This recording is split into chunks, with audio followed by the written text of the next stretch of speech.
இன்னைக்கு நம்ம ஃபுட் வார் 17th episode தான் பார்க்க போறோம். எபிசோட ஓப்பனிங்ல ஸ்கூல் பசங்க எல்லாரும் நம்ம ஹீரோவோட கடையை அப்படியே கிராஸ் பண்ணி போக அதுல அந்த ஜட்ஜ் பண்ண ஒருத்தி இருப்பாள்ல, கடைசி அன்னைக்கு தான் ஹீரோவை பார்த்தது அப்படின்னு சொல்லி அந்த கடையை பேனு பார்த்துட்டு இருக்கும் போது அப்ப மத்த சீனியர்ஸ் எல்லாம் ஏன் பொண்ணு எப்ப காலையில கிளாஸுக்கு போனாலுமே இந்த மாதிரி இந்த கடையை வேடிக்கை பார்த்துட்டு இருக்கிற, உனக்கு அந்த அளவுக்கு அந்த பையன் மேல இன்ட்ரெஸ்ட் இருக்குதுன்னா நீ அதை ஸ்கூல்ல இருக்கும் போதே சொல்லியிருந்திருக்கணும், இல்ல ஹை ஸ்கூல் போனதுக்கு அப்புறம் சொல்றேன்னு நினைச்சினு ஏன் ஹை ஸ்கூல் போனதுக்கு அப்புறம் நிலைமை எல்லாம் கம்ப்ளீட்டா மாறி போயிரும்பா. சரி சரி ரொம்ப ஃபீல் பண்ணாத, உப்பையும் ஒன்னும் நேரம் கிட்ட போகல, வேணும்னா ஏதோ ஒரு மெசேஜோ ஒரு காலோ பண்ணுங்க போது கடையை நிக்கிட்டு நம்ம ஹீரோவும் வரானா, ஹே என்ன இங்க பண்ணிட்டு இருக்கீங்கன்னு சொல்லி அவங்க கூட ஜாலியா பேசிக்கிட்டு இருக்கேன். என்னது கடை ஓபன் ஆயிருச்சானே எல்லாரும் ஒண்ணு கூட ஏறாங்க. சோ சாப்பாடுலாம் கேட்கும் போது ஓகே அப்படின்னு ஆரம்பிச்சிடலான்னு கடை நீக்கினோடனே அப்படியே கூட்டம் அள்ள ஆரம்பிச்சிரும். நம்ம ஹீரோவும் சமைச்சு கொடுத்துக்கிட்டு இருப்பானா, ஆமா உங்க அப்பா எங்க ஆள காணாண்டான்னு பசங்க எல்லாம் கேட்கும் போது தெரியல எப்ப போல ஊர் சுத்த போயிட்டு இருப்பாளேன்னு சொல்லிட்டு மத்தவங்களுக்கு எல்லாம் சர்வ் பண்ண போயிருவானா. அப்ப அந்த ஜட்ஜ் பொண்ணு இருக்கிறாள், சோ அவ யோசிப்பான் அன்னைக்கு அந்த யாரோட ஃபுட் நல்லா இருக்கா அப்படின்னு சொல்லிட்டு ஜட்ஜ் பண்றதுக்காக பார்த்தா ஏற்கனவே வேற ஒரு பொண்ணு தான் சொல்லி விட்டுருந்துருப்பா. ஹீரோவும் அவங்க அப்பாவும் ஒரு குக்கிங் பேட்டில் மாதிரி பண்ண போறாங்க. சோ அதுல நீ ஜட்ஜா இருக்கிறியான்னு கேட்டிருந்திருப்பாங்க. அவளுக்கு நம்ம ஹீரோவை கிண்டர் கார்டன் படிக்கும் போதுல இருந்தே தெரியும், பட் இருந்தாலும் பெருசா பேசுனது கிடையாது. சரின்னு அன்னைக்கு சும்மா அந்த சாப்பாடை ஜட்ஜ் பண்றதுக்காக வந்தவளும் சாப்பாடை சாப்பிட்டு பார்த்துட்டு நம்ம ஹீரோக்குள்ள இவ்வளவு ஒரு திறமையானு சொல்லி அதுக்கப்புறம் தான் அவளுக்கு ஹீரோ மேல இன்ட்ரெஸ்ட் வந்திருக்கும். ஆனா ஒன்ஸ் நம்ம ஹீரோ அந்த குக்கிங் ஸ்கூல்ல போனதுல இருந்து இந்த ஹோல் இயரே முடிய போது எங்களுக்குள்ள இருக்கிற இந்த ஒரு கேப்பும் நிறைய இருக்குதுன்னு அவன் நினைப்பாளா. சோ சாப்பிட்டு முடிச்சுட்டு எல்லாரும் அங்கிருந்து கிளம்ப அப்பதான் அந்த தெருவில் இருக்கிற மத்த எந்த கடையில ஏன் கூட்டமே இல்லைன்னு நம்ம ஹீரோக்கு புரியாது. ஆனா அந்த தெருவில் இருக்கிற கடைக்காரங்க எல்லாரும் நம்ம ஹீரோட ஹோட்டல்ல தான் கொஞ்சம் புலம்பிக்கிட்டு இருப்பாங்க. என்ன மேட்டர்னு பார்த்தா இங்க இருக்கிற ரயில்வே ஸ்டேஷன் பக்கத்துல ஏகப்பட்ட காம்ப்ளெக்ஸ் எல்லாத்தையும் ரெனோவேட் பண்ணி திருப்பி ஓபன் பண்ணிருக்காங்களாமா. அந்த இடத்துல இந்த தடவை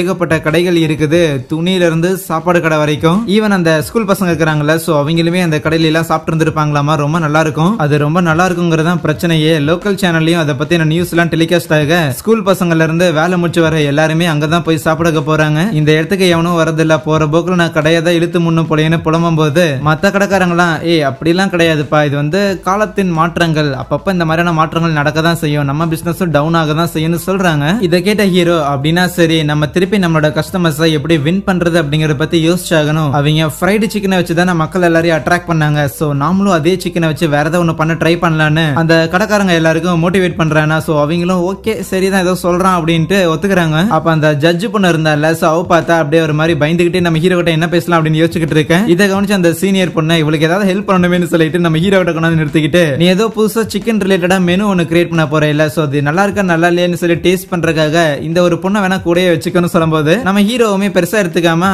கண்டிப்பா நீங்களும் வரலாம், நாளைக்கு காலையில ஷார்ப்பா வந்துருங்க சரியான அனுப்பிவிட. ஏமாத்த வெள்ளம் இதுல என்ன கொறுத்து விட்ட, எனக்கு ஒன்னும் அந்த அளவுக்கு டேஸ்ட் பண்ற ஸ்கில் எல்லாம் கிடையாது. அன்னைக்கு ஏதோ ஹீரோக்கும் அவங்க அப்பாவுக்கும் நடந்த அந்த ஒரு பேட்டில் டேஸ்ட் பண்ண அப்படின்னா அது வந்து பழக்கப்பட்ட ஃப்ரைட் ரைஸ் தான், சோ அதனால ஈஸியா டேஸ்ட் பண்ணிட்டேன். ஆனா புது மெனு கிரியேட் பண்ண போறானா அது எப்படி நான் டேஸ்ட் பண்ணி சொல்றது, அதோட டேஸ்ட் எப்படி இருக்குன்னு கூட எனக்கு தெரியாதேம்பா. இந்த மாதிரிலாம் நீ நெகட்டிவா பேசக்கூடாது, ஒரே நோக்கத்தோட ஓடுற ரெண்டு ஆணும் பெண்ணும் தான் என்னைக்கு ஒன்னா இருக்க முடியும்லாம் மோட்டிவேட் பண்ணிக்கிட்டு இருப்பான். சிக்கனை வச்சு என்ன சமைக்கலாம்னு யோசிச்சுட்டு இருந்த ஹீரோவுமே அந்த கேம்ப்ல இருந்து கத்துக்கிட்ட விஷயங்கள் என்னவா இருக்கும் நினைச்சுட்டே இருக்கேன். அப்பதான் உனக்கு இக்குமியோட என்ன வருமா ஓகேன்னு சொல்லி அந்த இக்குமி வீட்டுல ஜாலியா ரெஸ்ட் எடுத்துக்கிட்டு இருப்பா. சோ அவளுக்கு ஒரு போனை போட்டுட்டு இந்த மாதிரி பிஸியா இருக்கிறியா என்ன, எனக்கு எங்க ஊர்ல ஒரு சின்ன ஒரு வேலை ஒண்ணு இருக்குது, சோ உனக்கு வேலை இல்ல அப்படின்னா கொஞ்சம் எங்க கடைக்கு வரையான்னு கேட்டிருந்திருக்கேன். அவளும் நான் நிறைய பிஸி தான் இருந்தாலும் வேணும்னா வரேன்பாளா, இல்ல பிஸி அப்படின்னா வர வேணான்னு சொல்லும் போது அதான் வரேன்னு சொன்னடா அப்படின்னு கத்திக்கிட்டு இருப்பான். அடுத்த நாள் அந்த இக்குமியுமே அங்க வந்தாடுறா. சோ எங்க ஹீரோட கடன் தெரியிட்டு இருக்கேன். நம்ம ஹீரோ சொன்ன மாதிரி அந்த ஜட்ஜ் பொண்ணு இருக்கிறாள்ல, சோ அவள மயூமினே வச்சுக்கலாமா. அந்த மயூமி ஹீரோக்காக வெயிட் பண்ணிக்கிட்டு இருக்கும் போது கரெக்டா இக்குமியும் வந்துடுறா. இவ யாரு புதுசா இருக்கிறான்னு பாத்துக்கிட்டு இருக்கும் போது கரெக்டா ஹீரோவும் வந்துட்டு இந்த பொண்ணு பேரு தான்ப்பா மயூமி, சின்ன வயசுல நாங்க ரெண்டு பேரும் ஒன்னா தான் படிச்சுட்டு இருக்கிறோம், அப்புறம் இவ பேரு இக்குமி, இவ்வளவு அதே குக்கிங் ஸ்கூல்ல தான் இருக்கிறா அப்படின்னு சொல்லி மாறி மாறி இன்ட்ரோடியூஸ் பண்ணி வைக்க அந்த இக்குமிக்கு பயங்கர காண்டாகும். சரி சரி சரி மசம் நிக்காதீங்க, வாங்க எதிரிங்க போய் என்ன பண்றாங்கன்னு பாப்போம்னு நேரா அந்த ஸ்டேஷன் பக்கத்துல இருக்கிற அந்த காம்ப்ளெக்ஸுக்கு போறாங்களா. ஆக்சுவலி அங்க நிறைய கடைகள் இருக்கும், அதை பார்த்து நம்ம ஹீரோவே ஆச்சரியமாவான். பாரு இவ்வளவு கடைகள் இருக்குது, கண்டிப்பா நம்ம தெருக்கு எவனும் வரமாட்டான்னு அவனே சொல்லிக்கிறான். அங்க இருக்கிற அந்த ஃப்ரைட் சிக்கன் கடையுமே பாத்துறாங்களா. சோ அதை பத்தி அந்த இக்குமிக்கு தெரிஞ்சிருக்கு, இவங்க பயங்கர ஃபேமஸான ஆளுங்கடா, இந்த all Japan fried chicken competition அப்படின்னு சொல்லி வருஷம் நடக்கும், அதுல தொடர்ந்து 3 வருஷம் அவங்க தான் ஜெயிச்சிருக்காங்க. அவங்க பெரிய கையை, அவங்க கிட்ட நிறைய செயின் ரெஸ்டாரண்ட்லாம் இருக்குது, அவங்க பிராண்டுமே பயங்கர பாப்புலர் தான். அப்படிங்கும் போதுதான் அவங்க கஸ்டமர்ஸ் நிறைய பேர் ஹவுஸ் ஒய்ஃபா இருக்கிறாங்கிற விஷயத்தையும் நம்ம ஹீரோ கவனிக்கிறான். அதனாலேயே ஃபீமேல்ஸை அட்ராக்ட் பண்ற மாதிரியான பேக்கிங்கும் அவங்க பண்ணியிருக்காங்க. அவ்வளவு பிஸியா இருக்கும் போது அங்க இருக்கிற கஸ்டமர்ஸை ப்ராப்பரா கைட் பண்றதுக்காக ஸ்டாஃபும் வச்சிருக்காங்க. அப்ப அங்க லைன்ல என் கடைக்கு ஆளுங்களே வர மாட்டேங்கிறான் அப்படின்னு அந்த பக்கத்து கடைக்காரன் புலம்பிக்கிட்டு இருந்தான்ல, அவன் நின்னுகிட்டு இருப்பான். இது எனிமியோட டெரிட்டரி, அதனால நான் மாறு வேஷத்துல வந்திருக்கேன், அமைதியா இருங்கடான்னு சொல்லிட்டு இருக்கேன். அந்த ஃப்ரைட் சிக்கன் லேடி இவங்களை கண்டுபிடிச்சிடுறாங்க. என்னப்பா இங்க பக்கத்துல இருக்கிற ஒரு ஷாப்பிங் ஏரியால ஏரியால இருந்தா நீங்க வந்திருக்கீங்க, வேணும்னா எங்களோட டிஷ் ட்ரை பண்ணி பாக்குறீங்களான்னு சொல்லிட்டு அந்த சிக்கனையும் ஃப்ரீயா கொடுக்க அதை சாப்பிட்டு பாக்குறாங்க. அந்த அளவுக்கு அது செம டேஸ்டா இருக்குது. மயுமி ஆச்சரியமாக அந்த லேடி பார்த்தா அதை நாங்க எப்படி செஞ்சோம் அப்படின்னு சொல்லிட்டு அதோட இன்கிரீடியன்ட் எல்லாத்தையும் ஒண்ணு விடாம லைனா சொல்லிட்டே இருக்கிறாங்களா. இது எல்லாத்தையும் சொல்லி முடிக்கும் போது ஹீரோ கேட்பான், ஆமா இது உங்க சீக்ரெட் எல்லாத்தையும் ஓப்பனா சொல்லிட்டீங்களே, நாங்க இதை யூஸ் பண்ணிக்கிட்டா என்ன பண்ணுவீங்கன்னு கேட்க வாய்ப்பே கிடையாது. இதை நான் சொல்லியும் அதை நீங்க யூஸ் பண்ற அளவுக்கு அவ்வளவு திறமசாலியும் இல்ல. அதே நேரத்துல உன்னோட பக்கத்து கடைக்காரன் இருக்கிறான்ல, இவன் மூஞ்சியை கொண்டு போய் வச்சா கஸ்டமர்ஸ் யாருதான் வர போறான், இவன் ஒழுங்கா ப்ராப்பரா பண்ணிருந்தானே எதுக்கு கஸ்டமர்ஸ் எல்லாம் என் கடையை தேடி வர போறாங்க அப்படின்னு சொல்லிட்டு அவனை பர்சனல் அட்டாக் பண்ணிக்கிட்டு இருக்கேன். அந்த ஆள் பயங்கரமா மனதளவுல உடஞ்சு போயிருவாரு. சோ இதை பார்த்துட்டு இருக்கிற இக்குமிக்கு அந்த கோன் பையன் இருக்கிறான்ல அவனை ஞாபகப்படுத்துற மாதிரியே இருக்கும். ஏன்னா அந்த கோனோட கிளப்ல தானே இப்ப இக்குமி இருக்கிறான். ஆனா ஆப்வியஸ்லி நம்ம ஹீரோ அங்க ஒரு சேலஞ்ச் மேக் பண்றான். உங்களை விடவும் பெட்டரான ஒரு ஃப்ரைட் சிக்கனை நான் பண்ணி காமிச்சிட்டேன்னா நீங்க என்ன சொல்றீங்கன்னு கேட்க, அதை நீ முதல்ல பண்ணி காட்டு அப்புறமா பாப்போம் அப்படின்னு பயங்கர டெரரா பேசிட்டு போறாங்களா. அந்த லேடிய பார்த்ததுல இருந்தே அந்த மயுமி பார்த்தா அவள் மாதிரி நடிக்கிட்டே வீட்டுல வந்து உட்காந்துக்கிட்டு இருப்பான். ஆனா நம்ம ஹீரோவும்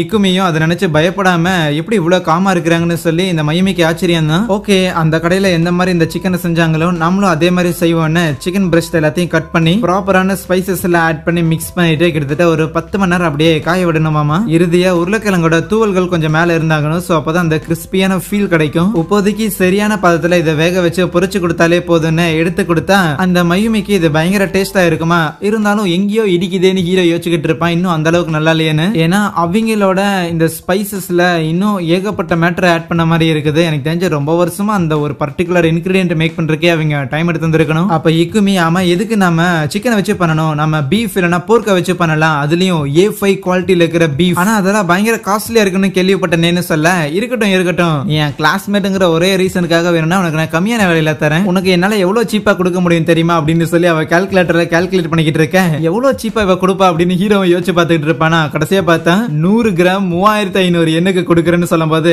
இல்ல வேணாம் நீயே வச்சுக்கொண்டுருவான், வேற ஏதாவது பண்ணலாமா அப்படின்னு அந்த மயுமி கிட்ட ஹீரோ கேட்டுக்கிட்டு இருக்கும் போது அதே நேரத்துல அந்த ஃப்ரைட் சிக்கன் லேடி இருக்கிறாங்கல்ல, சோ அவங்களுக்கு மேல எவனோ ஒருத்தர் இருக்கிறான் போல. சோ ரொம்ப அசால்ட்டா இருக்காதீங்க, வேற அந்த இடத்துல எந்த ஒரு கடையுமே பெருசா டெவலப் ஆயிடக்கூடாது. ரயில்வே ஸ்டேஷன்ல பீப்புள் எல்லாரும் வெயிட் பண்ணுவாங்க. சோ அந்த இடத்துல கடையை போட்டு முதல்ல மக்கள் எல்லாரையும் அட்ராக்ட் பண்ணி அதுக்கப்புறம் இந்த ஏரியா ஃபுல்லா கவர் பண்றதா அவங்களோட ஐடியா. இருந்தாலும் பயங்கர வேகமா டெவலப் ஆகணும்னு எங்கேயாவது கோட்டை விட்டுறாதீங்கன்னு அந்த சோடா புட்டி பயங்கர சீரியஸா பேசிக்கிட்டு இருப்பான். இங்க நம்ம ஹீரோவும் மத்தவங்களும் டிஸ்கஸ் பண்ணிட்டு இருக்கும்போது ஸ்கூல்லாம் முடிஞ்சு பசங்க எல்லாரும் அப்படியே தெருவோரம் நடந்து போயிட்டு இருப்பாங்களா. அப்பதான் அந்த மயுமி பொண்ணு சொல்லியிருந்திருப்பா, இந்த மாதிரி நம்ம யூனிக்கா ஏதாவது பண்ணுவோம், ஆனா யூனிக்கா என்ன பண்ணுவோம்னு தான் எனக்கு தெரியாது, பட் ஏதாவது ஒண்ணு பண்ணலாம் அப்படின்னு சொல்லியிருந்திருப்பாளா. அதை யோசிச்சு பார்த்த ஹீரோவும், கமான் நம்ம அதை தான் பண்ண போறோம், நம்ம எதிரிங்க பண்றதை பண்ண வேணாம், ஆனா வித்தியாசமா ஏதாவது ஒண்ணு பண்ணுவோம்னு சொல்ல, என்ன என்னோட A5 பீஃப் வந்து வாங்க போறியான்னு கேட்டா, இல்ல அது கிடையாது, அவங்க ஃப்ரைட் சிக்கன் தானே பண்றாங்க, சோ அவங்களால பண்ண முடியாத ஒரு விஷயத்த நம்ம அருமையா பண்ணி கொடுப்போம்மா. அப்படியே சீன் கட் பண்ணா அந்த ஃப்ரைட் சிக்கன் லேடி கிட்ட ஒரு சோடா புட்டி பேசியிருந்திருப்பான்ல, அவனும் அதே அகாடமில தான் படிக்கிறான். இன்னொரு பையன் கூட அப்படியே பேசிக்கிட்டு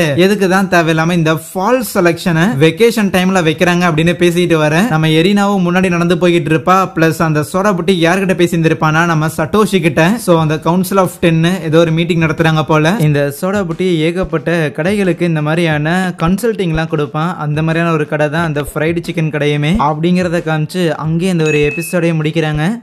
So yeah, thank you.